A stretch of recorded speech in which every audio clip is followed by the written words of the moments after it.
Career Path 101. There's an interesting story about how this talk was originally written because I had lost the invite for it and I was not at all prepared for it. So we were joking around about just use like memes and GIFs. And this was for interns coming in just as part of a set of meetings. So I decided to go ahead and run with that.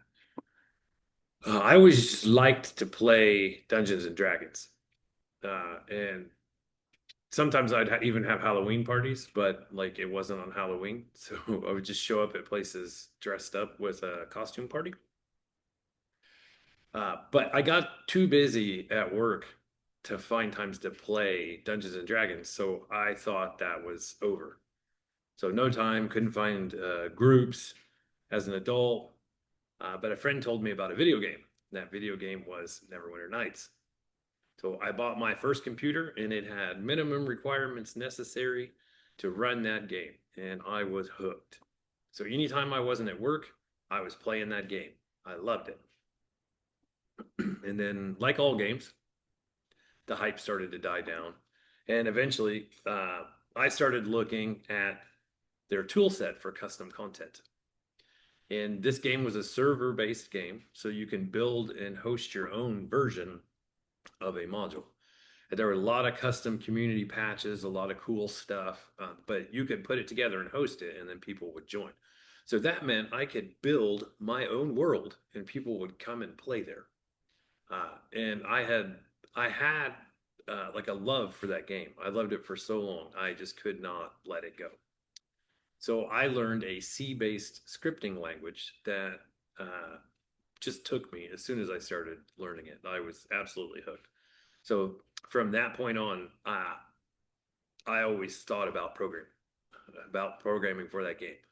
I was working late one night on the game, and I was driving an oil tanker when I wasn't working on the game to pay for the construction company that I was running. So I told my wife, uh, I told you I was hooked on this stuff, but I told her I was like, she asked me if I was ever going to bed, and I said, "Man, I wish I could just get paid for doing this because I didn't want to go to bed." Uh, but then I had a back injury and I lost pretty much everywhere there was that I knew to support myself. So I went to college. I got an offer based on the stuff I did with the video game, but the offer was in Java. And I bought an outdated Java book. I didn't know it was outdated at the time, and nothing on it worked. So I decided to go to college and just learn programming languages. Then I could be a software developer. So I started freelancing as soon as I could when I was in college.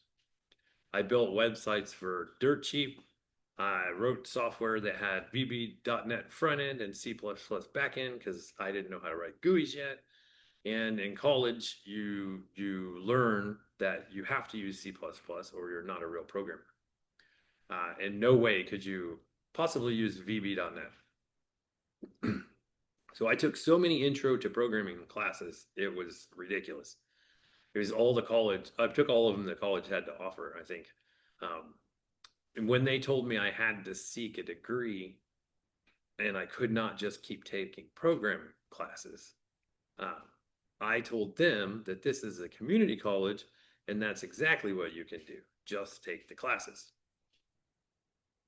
So eventually I wrote a program for a teacher.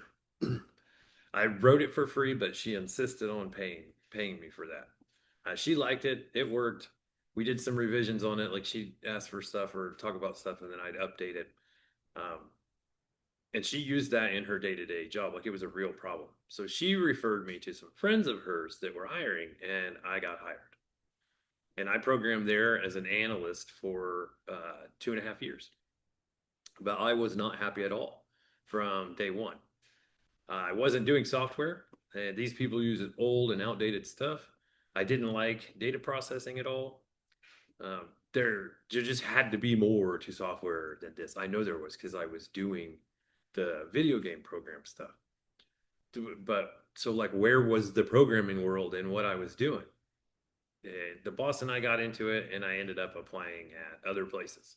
So I got a job at a place that did consulting, but only because I knew someone there from college. I didn't have very much worthwhile experience otherwise. So everything I'd done had been older stuff, things I was learning on my own, didn't have any professional experience for, and so it did not make me marketable. So here I met another friend, and he was already friends with that current friend that was my reference. And they really took me under their wing. So I wasn't aware of the things it took to do professional software development. I'd never worked on a team before. They had learning goals and brown bag lunches where they share. And so this was like real software development. So the place eventually got bought out. And during that process, we were all put on unpaid leave. And I didn't have time to wait because I wasn't financially responsible.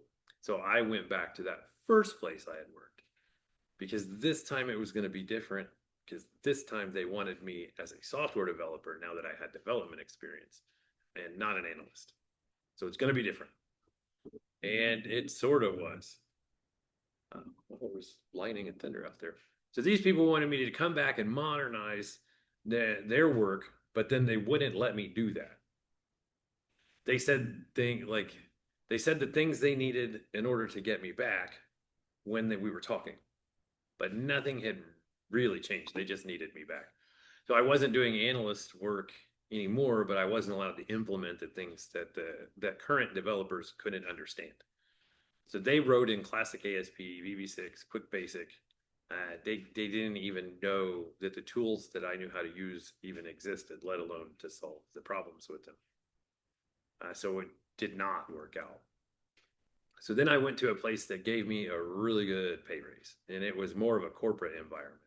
So I did a very small shop as an analyst. I did a small consulting firm. This is a corporate style place.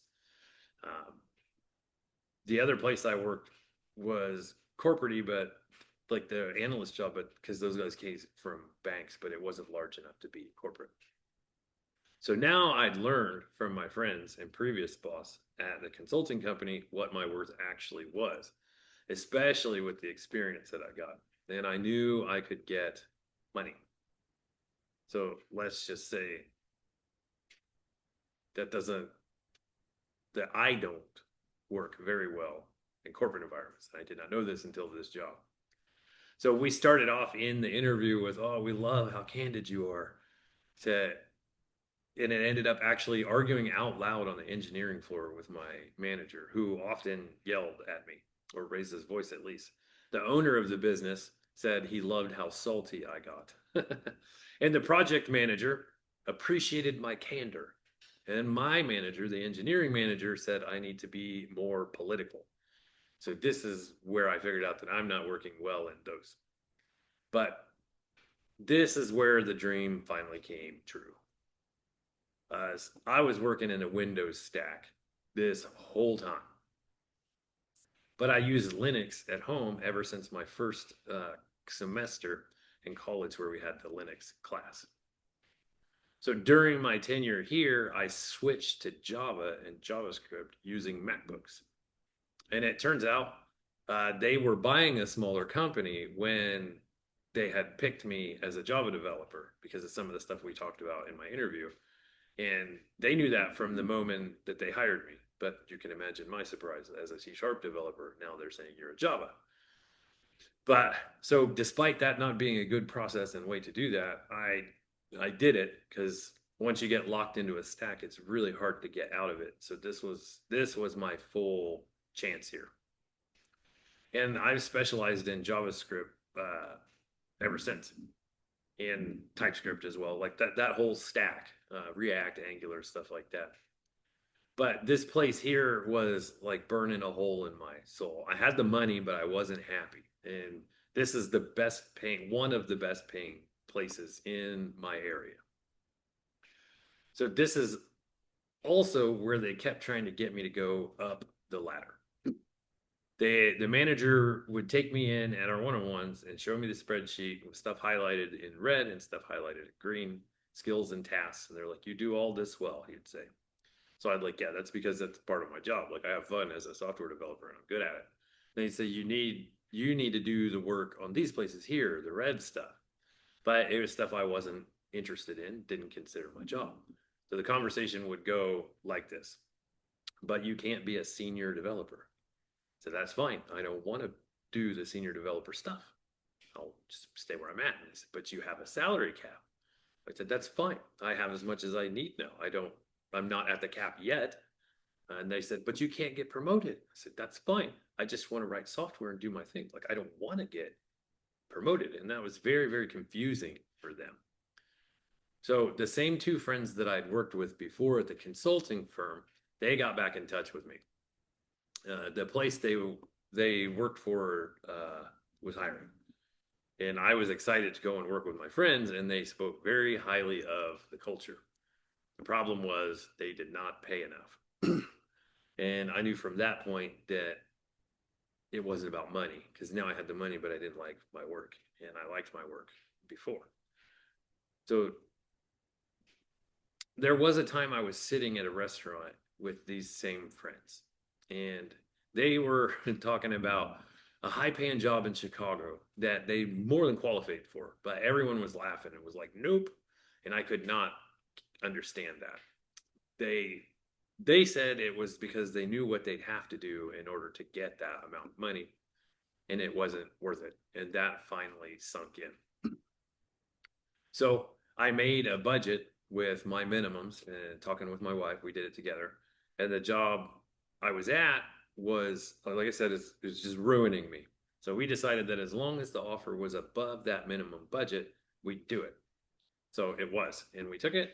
And then she ended up getting a job to help out so we could still have the money that she wanted. And the lifestyle quality didn't really change. So this place was amazing, and I fit in really well. And it was fun work. So I learned that idea that they talk about, like, bring your whole self to work. And I didn't know it at the time, but this was the rest of what before this. I mean, this was the rest of what I was looking for. This was it.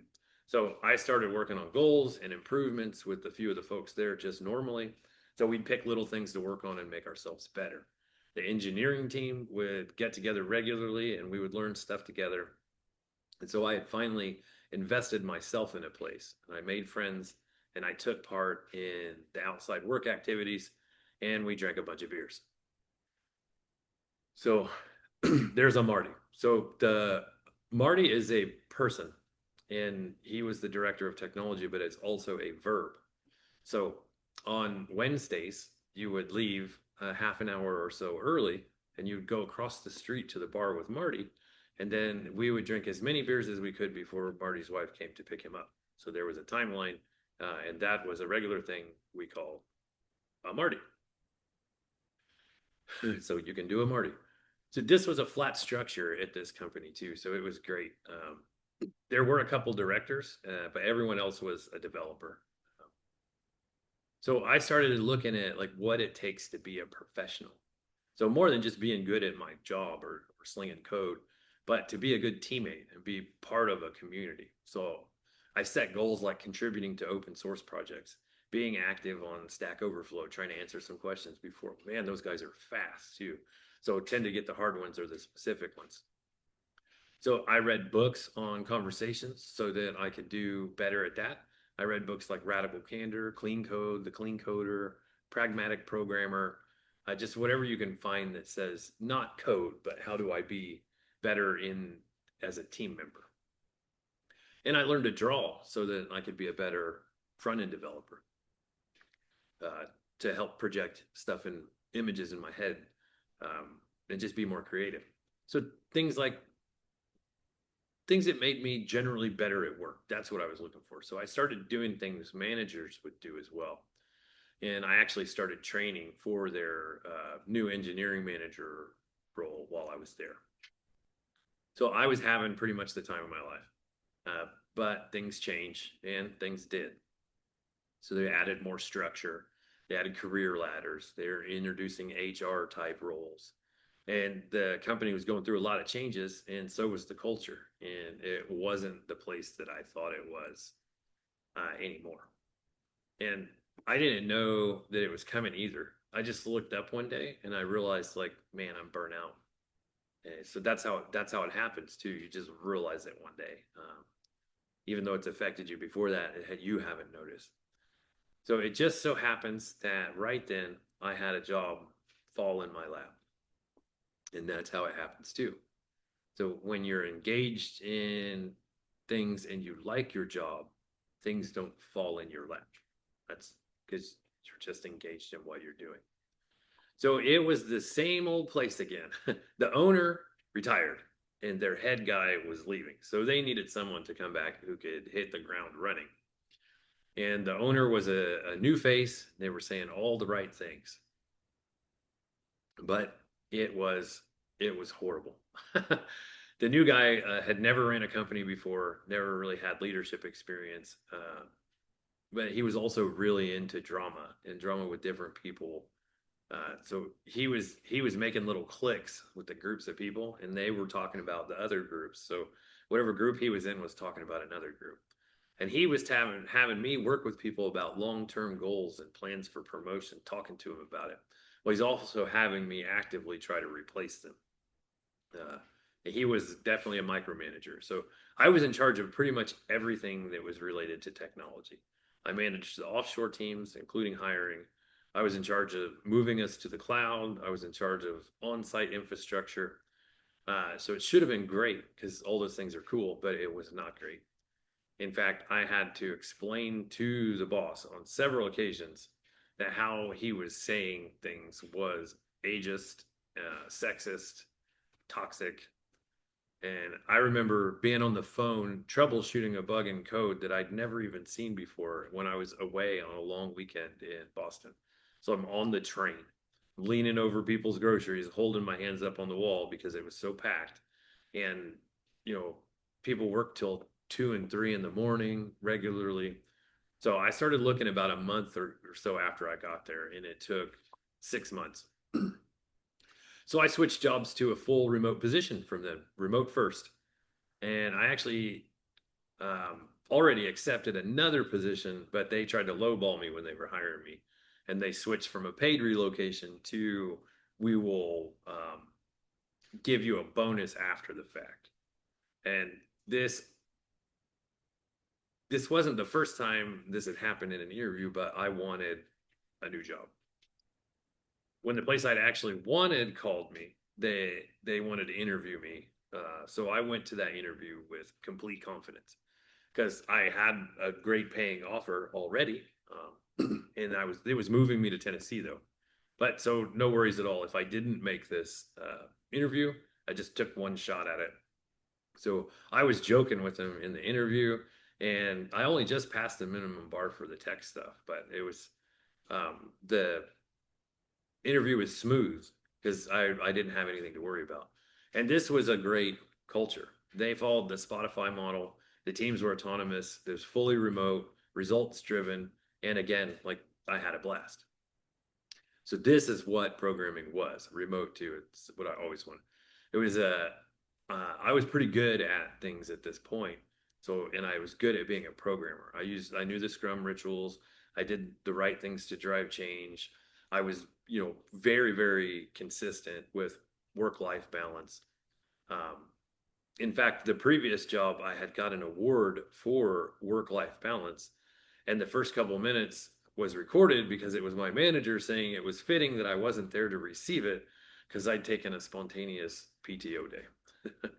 So I was loving the team dynamics that I'd spent just spent so much time learning to be a part of. So after a year, I went into management, and it was an intentional move. I knew the company, I knew the culture, and I'd established good tenure. So I told him I thought I'd eventually go in there. And then when I said I was ready, it wasn't long at all before it happened. And this is where my jam really was. I had good success in the people part, and eventually got promoted into senior management from here. I was running maybe like 15 teams in the web department. I was teaching managers about emotional intelligence and compassionate leadership. I was well liked, very social, um, had a reputation, and this was like the best thing ever. It's the happy, like really, really happy. I was making lots of money and I was doing what I love to do. But the company just kept changing. they started making decisions that were like less people focused and more bottom line focused. And I was in a lot of conversations about this, and I just kept getting overridden. The company was like being absorbed by their parent company again. There was new rounds of funding coming. They were looking at IPO. Um, so we started to make decisions that affected people without consulting them.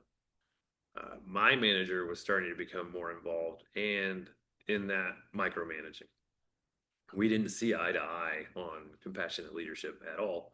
And that was exactly what I was responsible for up to that point. So I remember something that I probably won't ever forget. We were talking one time, and she said that if something were to happen, she was worried she couldn't get back to where she was, or at least how long it would take her to get back to the level that she was. And I thought about that a lot when I left a senior management position.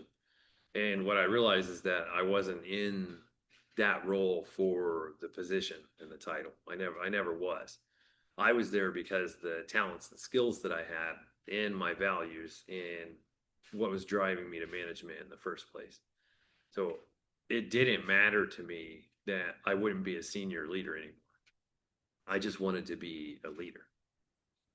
So I made a lot of mistakes in my career, and from not negotiating correctly, um, not you know doing that when I got out of college, because negotiating correctly on your first job sets the tone.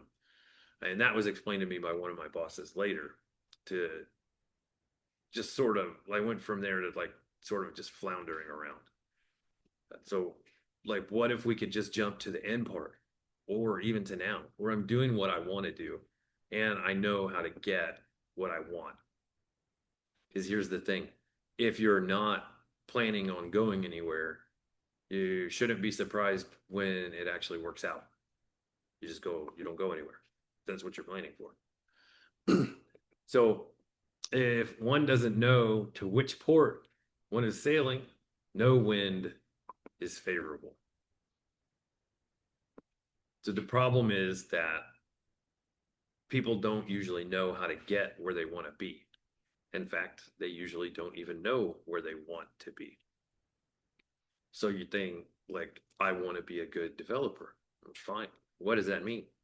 I want to be successful. What is success? How will you know when you get there?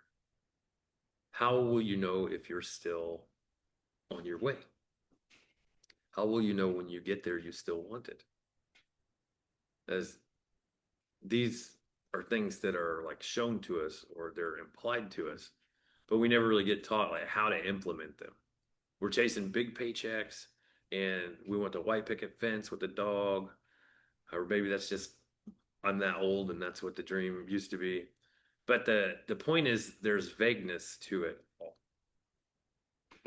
And never forget that it takes very little to live a fulfilled and happy life. And that's it. So let's talk about that. How do we know what port we're sailing to? How do we find out how to be happy? Because that's the point of career paths, right? It's a path to end up where you want to be and to be engaged and happy at work. Because a job is not just a job, it's part of your life. And engagement really matters there. Workplace culture drives culture in general. We spend all of our time there at work. The place to start is to figure out how to enjoy your job.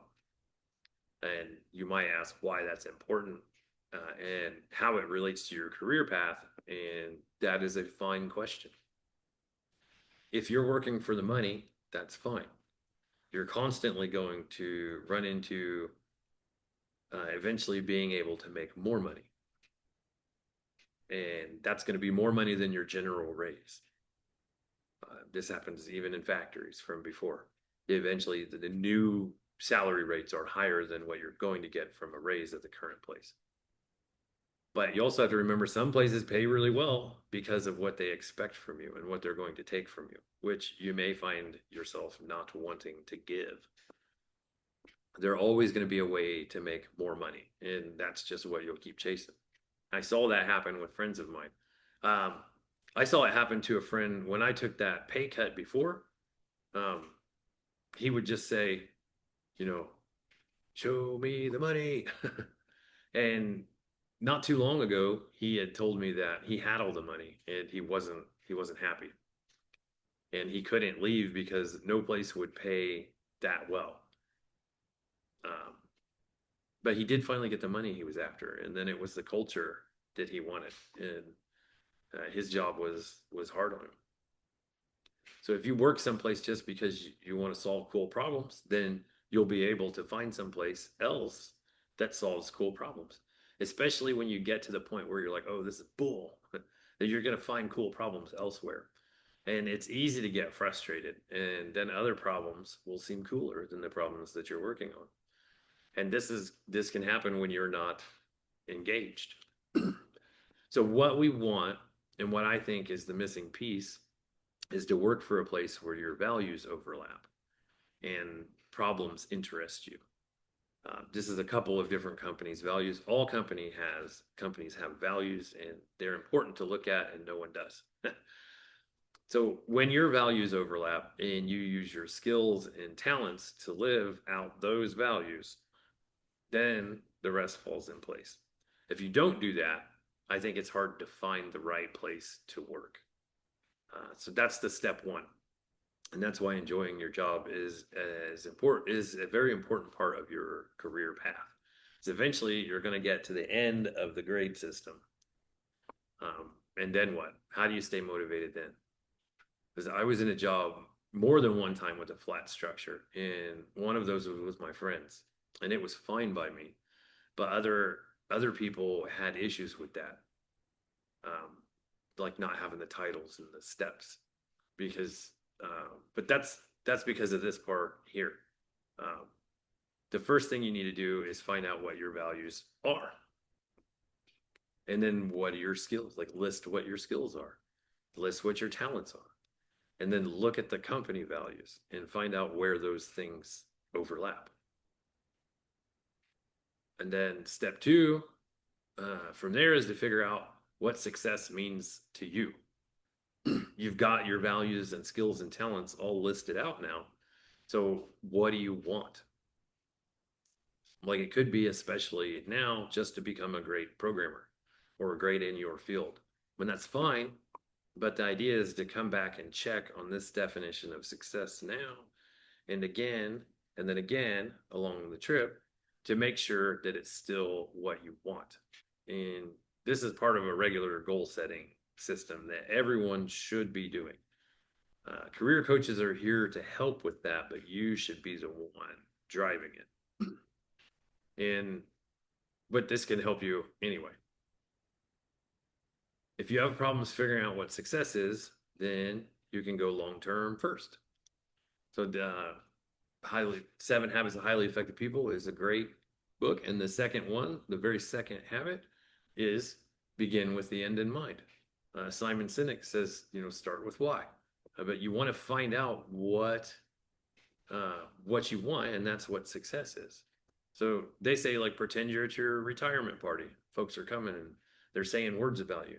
They're standing up and doing the talks, and they're talking about you and what you were like and what you were to work with. It's like, so what do they say in this thought exercise? What are these people saying? Because this is where you want to be. So this is your goal. This is the end goal.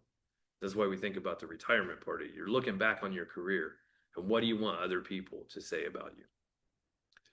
So either way, you get like what the idea of success is. And that's where you figure out the steps and skills and talents that can help you get there. Is sometimes you won't have the skills and talents. You may have to develop them. So these are your goals. These are the steps to get where you want to go. So now we're going to talk about some goal setting frameworks. So the very popular one is called SMART. It's a specific, measurable, achievable, relevant, and time-bound goal. Lots of people have had a lot of success with this. You can look up examples of how to use this system, but you can even these days use AI to run a SMART goal by your AI, and they can help you like back and forth with it a little bit. Another called OKRs, and that is your objective, which is the step that helps you get to your long-term goal, and the key results. So the objective is the thing you want to do, and the key results are ways to keep you on track getting there. Those are two really great frameworks to use for goals. So let's look back at a common one, because I want to be a good programmer. That's the common one for people coming into IT. So what makes a good programmer? What are some ways that you'll know if you're becoming a good programmer? Maybe it's participation. Maybe it's professionalism, clean code. Those all sound pretty good. So let's figure out how to do those. Like participation. Cool. One of the key results for participation with the team could be learn about Scrum. Maybe spend an hour a week learning Scrum.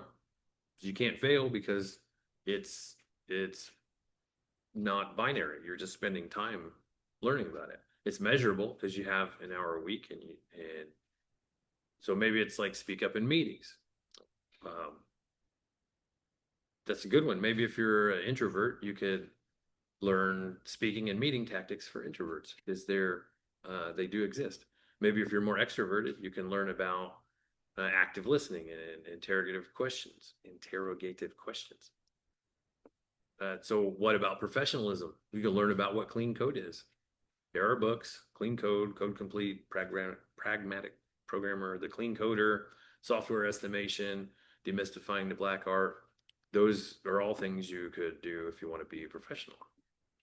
Clean Code, there's a book on Clean Code too. So maybe learn about design patterns for your given stack. Maybe learn design patterns in general, practice algorithms, or on Code Wars, or do like programming katas. Those all advance your skills. So these are goals you should be setting if you're coming into programming. And this will successfully get you through the grades, which there's a ladder system in some places, or a career path in others. But in the beginning, those are good enough. So you just focus on your programming skills, because that's why we're coming into programming, especially in like a consulting firm. So as you progress, though, the goals become more important. It's not just about learning the given skill. So revisiting what you want and where you're going, like every 3 months, just look at the long-term goal and think about it. And then make sure your OKRs or SMART goals or whatever are still pointing you in that direction. There are options with where your career's going to go.